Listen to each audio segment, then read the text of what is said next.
जो लोग क्रेडिट लेना चाहते हैं ढिढोरा पीटते हैं, रोज गाली देते हैं, रोज अपमानित करते हैं, नीचा दिखा है। क्या उनकी बात मानेंगे सरकार?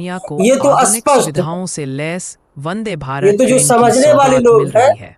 समझदार लोग 110 हैं, वो किलोमीटर समझते की हैं। रफ्तार से और जो ट्रेन ये पटरी पर क्रेडिट दौड़ेगी, यदि जाता जिन्हें है बिहार सरकार की केंद्र खाद्य उपभोक्ता सरकार की संरक्षण कोई भी मंत्री योजना वीसी का, सिंह बिहार ने सरकार प्रेस की वार्ता योजना करते का, हुए कहा तो कि वो केंद्रीय मंत्री जनता को अश्विनी जाता है, वाजपेयी क्योंकि ने जनता पूर्णिया ने से ही पटना तक वंदे केंद्र में भारत एनडीए ट्रेन की चलाने की सरकार माननीय घोषणा की है। प्रधानमंत्री जी को इससे कोसी बैठाया है, सीमांचल के लोगों और को फिर बिहार आवागमन में में माननीय फायदा होगा। मुख्यमंत्री नीतीश इसके लिए कुमार जी मंत्री को ने पीएम बैठाया नरेंद्र है मोदी काम करने और के लिए। मुख्यमंत्री तो नीतीश जनता कुमार को का जाता आभार है कि प्रकट दोनों किया। सरकार इस बनाने दौरान के लिए, मंत्री ने कहा और फिर कि मैं केंद्र काम में की विश्वास रखता सरकार हूँ, जो दिन माननीय बदलेंगे। प्रधानमंत्री जी हैं, आइए माननीय रेल देखते हैं मंत्री जी विस्तृत हैं, रिपोर्ट। माननीय मुख्यमंत्री, आप सभी का स्वागत।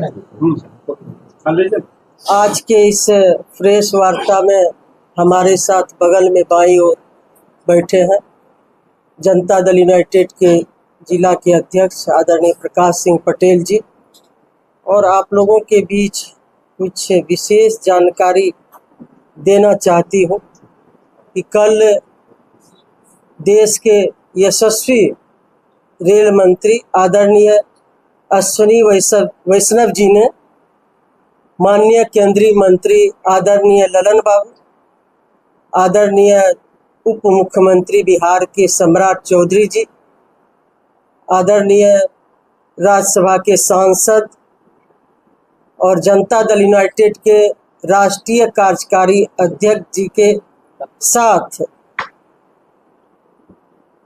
प्रेस के माध्यम से पूर्णिया से पटना वंदे भारत एक्सप्रेस चलाने की घोषणा की, और साथ ही साथ जिसमें कई बिहार के रेल परियोजनाओं का भी उन्होंने घोषणा की, और पूर्णिया से पटना वंदे भारत एक्सप्रेस चलाने की उन्होंने चर्चा की, और प्रेस के माध्यम से बिहार के लोगों को अवगत कराया। इसके लिए, इस घोषणा के लिए मैं माननीय रेल मंत्री जी का आभार प्रकट करती हूँ, और इससे न केवल पूर्णिया प्रमंडल को, पूर्णिया और कोसी अंचल वासियों के लिए ये एक खुशखबरी है कि वंदे भारत एक्सप्रेस चलने से यहाँ के लोगों को आवागमन में फायदा होगा।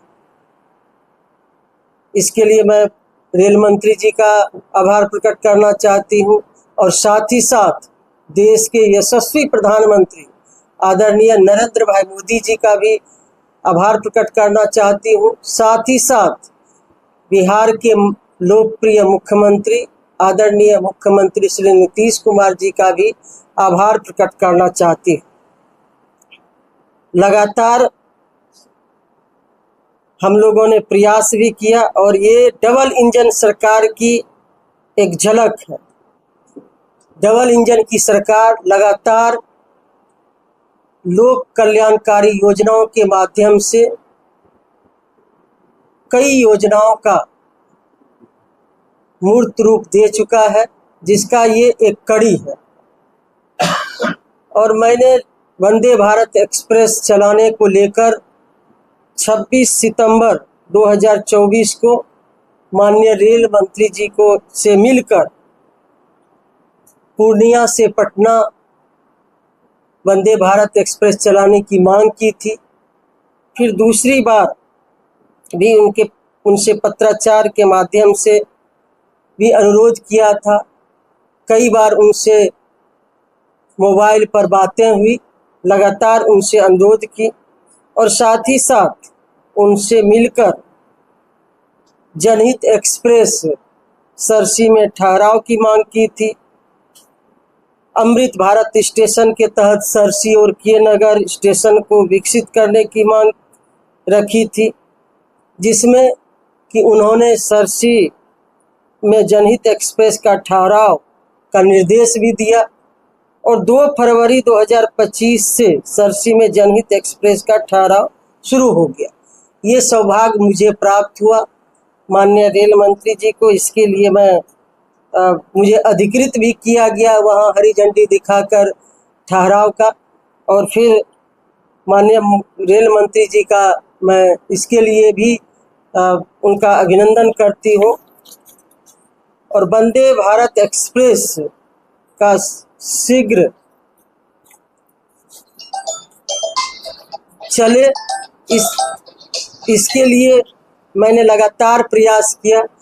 और हाल ही में इस बीच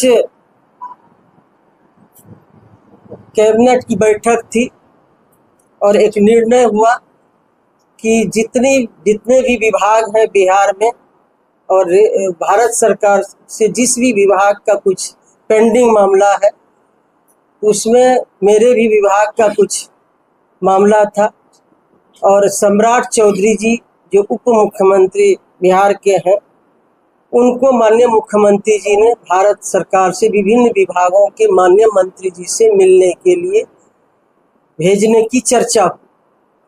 तो मैंने भी उनसे आग्रह किया कि वंदे भारत एक्सप्रेस का जल्द शुरुआत हो, इसकी भी चर्चा आप रेल मंत्री जी से करेंगे, क्योंकि और भी कई रेल परियोजनाओं का बिहार में पर चर्चा होना था, उस पर बात करनी थी। तो ये भी मैंने उनसे आग्रह किया। इसके लिए भी मैं विशेष तौर पर सम्राट चौधरी जी का, माननीय उप मुख्यमंत्री बिहार का धन्यवाद ज्ञापित करती हूँ कि उन्होंने इस बात को रखा और माननीय रेल मंत्री जी ने प्रेस के सामने इसकी घोषणा भी की। लगातार हम लोग इस दिशा में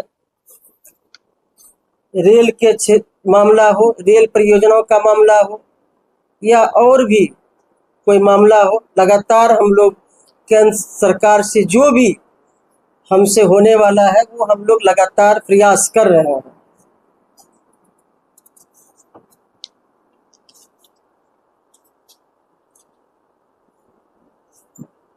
और हम तो संसद में बैठते नहीं हैं, लेकिन जब भी मुझे मौका मिला, 2001 में पूर्णिया में कंप्यूटरीकृत आरक्षण केंद्र, टिकट कटाने का काउंटर नहीं था, उस समय भी माननीय मुख्यमंत्री रेल मंत्री नीतीश कुमार जी रेल मंत्री हुआ करते थे। और रेल राज्य मंत्री आदरणीय दिग्विजय बाबू यहाँ आके पूर्णिया में कंप्यूटरीकृत आरक्षण केंद्र की शुरुआत किए थे। और उन्होंने कहा भी था आके कि इनके प्रयास से आज यहाँ कंप्यूटरीकृत आरक्षण केंद्र हम इसका उद्घाटन करने के लिए, शुरुआत करने के लिए आए हुए हैं। और साथ ही साथ उस समय हम लोग कटिहार भेजना पड़ता था टिकट कटाने के लिए। तो जब भी मौका मिला है पूर्णिया के विकास के लिए, प्रमंडल के विकास के लिए, तो हम लोग लगातार इस दिशा में काम कर रहे हैं। और उस समय तत्कालीन रेल मंत्री आदरणीय नीतीश कुमार जी जब थे, उस समय भी बनमनखी से बिहारीगंज का पटरी जो उखड़ने वाला था, घाटे में चल रहा था, उस समय तत्कालीन रेल मंत्री आदरणीय नीतीश कुमार जी से मिलके हमने आग्रह किया कि ये बंद नहीं होना चाहिए। और उन्होंने निर्देश भी दिया कि अभी तत्काल इसको बहाल रखा जाए। और फिर हमने एक जोड़ी ट्रेन का वहां पर परिचालन करने का आग्रह किया, बिहारीगंज से बनमनखी।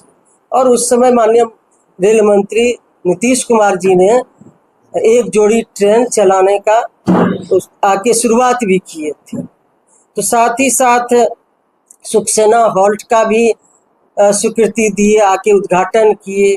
महिखंड हॉल्ट का भी उस समय माननीय रेल मंत्री नीतीश कुमार जी थे, उन्होंने किए। एक और भी हम लोगों ने उनसे आग्रह किया था, कटिहार जिला में मनिहारी से तेजनारायणपुर स्टेशन, जो मेरा मायके भी पड़ता है तेजनारायणपुर स्टेशन, तो वहाँ भी गंगा के कटाव में वो पूरा स्टेशन पटरी खत्म हो चुका था। मेरे आग्रह पर माननीय हमारे उस समय नीतीश कुमार जी रेल मंत्री थे, उन्होंने आके कटिहार से इसका उस स्टेशन को फिर से तेजनारायणपुर स्टेशन को फिर से बनाने का काम किए। उस समय आके बोले भी कि मुझे खुशी हो रही है कि इनका मायके है। तो हम लोग तो लगातार जब भी मौका मिलता है तो हम लोग काम करने में विश्वास रखते हैं। और जब 2003 में जनता दल यूनाइटेड समता पार्टी का विलय हो गया तो शरद जी से केंद्र में मंत्री थे, उनसे आग्रह करके धमदाहा में व्यापार मंडल में धान क्रय केंद्र खुलवाने का काम किए। क्योंकि उस अभी तो माननीय मुख्यमंत्री जी तो हर पैक्स में, हर व्यापार मंडल में धान क्रय होता है, किसानों से लिया जाता है। उस समय बड़ी बात थी। एक यहाँ रानी पत्रा में ही हुआ करता था, FCI की ओर से खरीदा जाता, धान क्रय केंद्र था। तो दूसरी जो है हम लोगों ने धमदाहा में कराया। तो हम लोगों को जब भी मौका मिलता है कि पूर्णिया के हित के लिए, यहाँ के लोगों के हित के लिए केंद्र सरकार से जितना भी हम लोगों से बन पड़ता है, हम लोग इस दिशा में काम करते रहे।